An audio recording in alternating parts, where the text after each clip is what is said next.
Assalamualaikum warahmatullahi wabarakatuh. Bismillahirrahmanirrahim. Alhamdulillahirabbil alamin. Asyhadu an la ilaha illallah wa asyhadu anna Muhammadar Rasulullah sallallahu alaihi wasallam wa ala alihi wa ashabihi amma ba'du.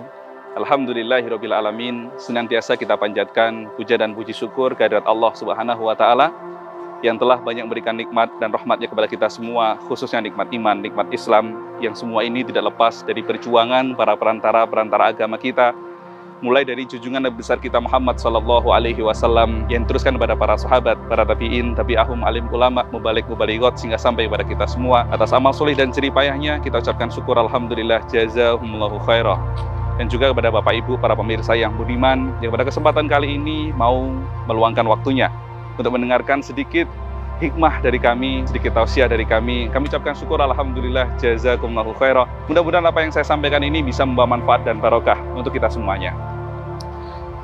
Pada kesempatan kali ini saya akan menceritakan sebuah kisah hikmah, di mana di zaman dahulu kala ada seorang raja yang dia di situ hobinya berburu di hutan. Setiap kali raja ini berburu di hutan, raja ini selalu mengajak penasehatnya. Suatu saat sang raja berhasil menangkap seekor rusa yang begitu besar. Karena saking senangnya raja berhasil menangkap seekor rusa yang begitu besar dengan tanduknya yang sangat indah, akhirnya raja ingin memotong tanduk rusa itu dengan tangannya sendiri, yang padahal selama ini raja belum pernah memotong tanduk rusa dengan tangannya sendiri. Biasanya dia suruhan orang untuk memotongkan tanduk rusanya tersebut. Tapi karena saking senangnya raja kali ini, dia pengen memotong tanduknya itu dengan tangannya sendiri. Akhirnya betul, karena raja tidak terbiasa memotong tanduk rusa sebelumnya, raja justru memegang tanduk rusanya itu dengan tangan kanannya dan memegang kapak dengan tangan kirinya. Secara tidak sadar dan tidak sengaja, ketika raja mengayunkan kapaknya, justru malah melukai jempolnya sehingga jempolnya akhirnya, mohon maaf, terputus. Raja saat itu menangis kesakitan gitu ya. Hingga akhirnya oleh sang penasihatnya dibawalah untuk berobat. Dibawa ke puskesmas lah atau dibawa kemana gitu ya, diobati.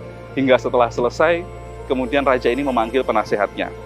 Ya penasehat, mari, kamu kan penasehatku yang selama ini aku angkat untuk menghibur saya ketika saya dalam keadaan susah. Saat ini saya sedang susah karena saya seorang raja tapi kehilangan salah satu jempol saya. Padahal saya sebagai seorang raja harusnya setiap kali ada tamu yang datang ke kerajaan saya menghormati mereka. Sekarang bagaimana saya cara menghormati mereka? Caranya saya mempersilahkan mereka. Yang harusnya saya pakai jempol, saya tidak punya jempol. Masa mau pakai jari telunjuk, silahkan, tidak sopan. Jari tengah apalagi tidak sopan. Jari kelingking apalagi tidak sopan. Saya mesti bagaimana? Apa kata penasehatnya saat itu? Raja, sabar. Masih untung hanya jempolnya raja yang terpotong, bukan tangannya raja. Seketika saat itu raja pun marah gitu ya. Wah, kamu penasehat, kamu tidak peka dengan saya ya. Kamu bilang jempol saya putus, suruh sabar. Kamu bilang jempol saya putus, masih untung gitu ya. Kamu bilang masih suruh syukur. Oh, kamu tidak peka dengan apa yang saya hadapi, apa yang saya alami. Udah, kamu sekarang saya pecat. Akhirnya si penasehat itu pun dipecat. Dan si penasehat pun pulang ke rumahnya. Setibanya di rumah, dia ketuk pintunya. Begitu dibukakan oleh istrinya terkejut. Loh ayah, tumben sudah pulang. Apa kata suaminya? Iya bu, aku dipecat oleh raja. Tiba-tiba istrinya pun menangis. Ya Allah ayah, engkau dipecat oleh raja. Udah bu, engkau tidak usah nangis. Ibu tidak usah sedih, ini semua sudah qadar dari Allah, kata suaminya menghibur. Apa kata istrinya? Enggak ya, ini ibu nangis bukan nangis sedih, tapi ibu ini nangis bahagia ya. Karena kenapa? Selama seminggu ini ibu selalu berdoa, ya Allah kenapa suamiku kok jarang pulang ke rumah? Akhirnya oleh Allah dijawablah doaku. Akhirnya engkau sekarang pulang ke rumah, dengan engkau dipecat oleh raja, kita bisa lebih sering berduaan di rumah. Akhirnya mereka berdua pun masuk ke dalam rumah dan melakukan kegiatan gitu ya. Entah itu menyapu, mencuci, memasak, dan lain sebagainya. Hingga suatu saat, beberapa hari kemudian, raja setelah sembuh tangannya, dia mengangkat penasehat yang baru. Si penasehat yang baru ini kebetulan dia belum berpengalaman. Sehingga ketika diajak oleh raja untuk menunjukkan jalan berburu di hutan, justru akhirnya mereka berdua malah tersesat. Mereka berdua masuk ke perkampungan suku barbar yang saat itu mereka sedang mengadakan pesta persembahan. Akhirnya mereka berdua ditangkap. Sekarang di antara kalian berdua, mana yang pangkatnya paling tinggi? Si penasehat yang baru ini bukannya melindungi rajanya, tapi dia justru malah menjatuhkan rajanya. Oh dia raja, saya cuma bawahan aja. Dia aja kalau mau dikorbankan, saya cuma bawahan saja. Akhirnya begitu rajanya dicek, begitu dilihat, oh ternyata tidak komplit karena salah satu anggota tubuhnya tidak ada. Akhirnya tidak bisa ini, harus yang komplit. Begitu dicek si penasihat yang barunya, oh ini komplit itu, ya udah tidak apa-apa walaupun dia jelek tapi yang penting komplit. Akhirnya si penasihat yang baru itu pun diambil, ditangkap, dan dia dimasak hidup-hidup oleh orang suku barbar. Si raja ini tadi suruh pulang ke kerajaannya, tapi raja tidak langsung datang ke kerajaannya, dia datang ke tempat mantan penasihat yang dulu telah dipecat.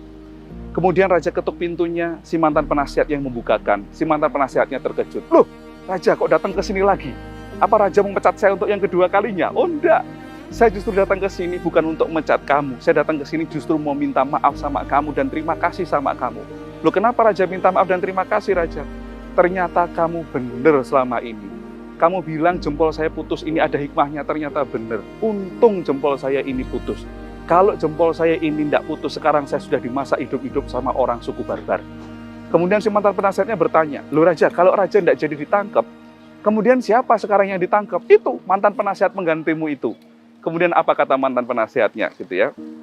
Kemudian mantan penasihatnya mengatakan, raja tidak usah bilang maaf kepada saya, tidak usah terima kasih kepada saya yang justru malah terima kasih kepada raja. Saya justru syukur sama raja. Loh, kamu kok malah syukur dulu tak pecat? Iya raja, kalau dulu saya tidak engkau pecat, sekarang saya yang sudah dimasak hidup-hidup sama orang barbar. Akhirnya mereka berdua pun berpelukan, ternyata kamu benar ya, ternyata selama ini kita semua ada hikmahnya, kamu tak pecat ya ada hikmahnya, jempol saya putus ternyata juga ada hikmahnya, ada hal yang bisa disyukuri. Ya wes, kalau gitu sekarang kamu sama istrimu tak panggil ke kerajaan, kamu silahkan tinggal berdua di kerajaan bersama dengan istrimu. Para pemirsa yang budiman, dari kisah ini kita bisa ambil hikmahnya. Betapa setiap peristiwa yang kita alami, bahkan sesuatu yang tidak menyenangkan sekalipun, pasti ada hikmahnya, dan pasti ada hal yang bisa kita syukuri. Ketika kita sebagai manusia, kita sebagai hambanya Allah, bisa menemukan jalannya syukur, maka kita akan mendapatkan nikmat yang begitu luar biasa. Apalagi Allah telah menjanjikan, la in syakartum la azidannakum wa la in kafartum inna adzabi lasyadid. Ketika kita disitu bersyukur kepada Allah, mau mensyukuri atas nikmat Allah, maka Allah akan menambah nikmat kepada diri kita. Oleh karena itu pada kesempatan kali ini, saya mengajak kepada para pemirsa yang budiman semuanya, ayo, mulai sekarang bangkit. Jangan ada yang merasa terpuruk, jangan ada yang merasa jatuh, jangan ada yang merasa susah.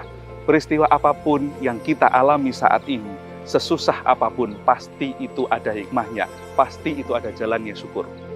Mungkin di antara pemirsa saat ini ada yang sakit, ambil jalannya syukur. Dengan sakit saya, mungkin Allah pengen mengampuni dosa-dosa saya. Mungkin saat ini ada di antara para pemirsa yang di situ dicoba ekonominya, cari jalannya syukur.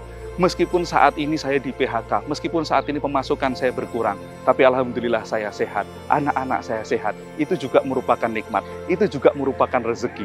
Jadi mulai sekarang saya mengajak kepada para pemirsa semuanya, ayo kita temukan jalannya syukur, temukan jalannya syukur.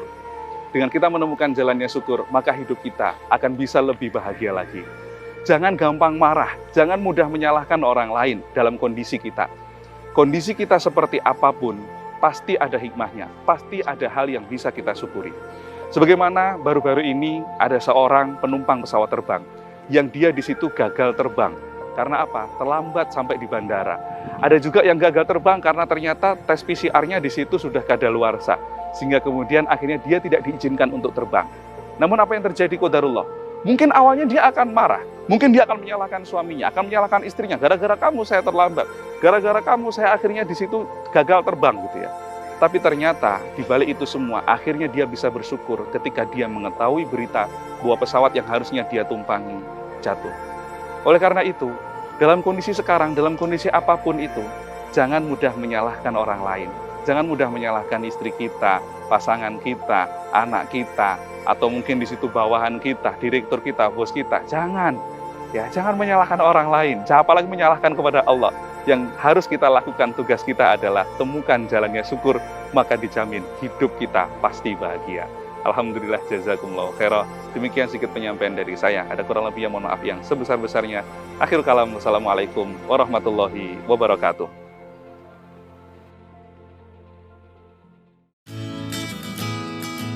Alhamdulillahi jazakumullah khairah telah menonton video ini. Jangan lupa klik tombol subscribe untuk menunjukkan dukungan ke channel LDI TV dan klik tombol lonceng untuk mendapatkan update video terbaru. Wassalamualaikum warahmatullahi wabarakatuh.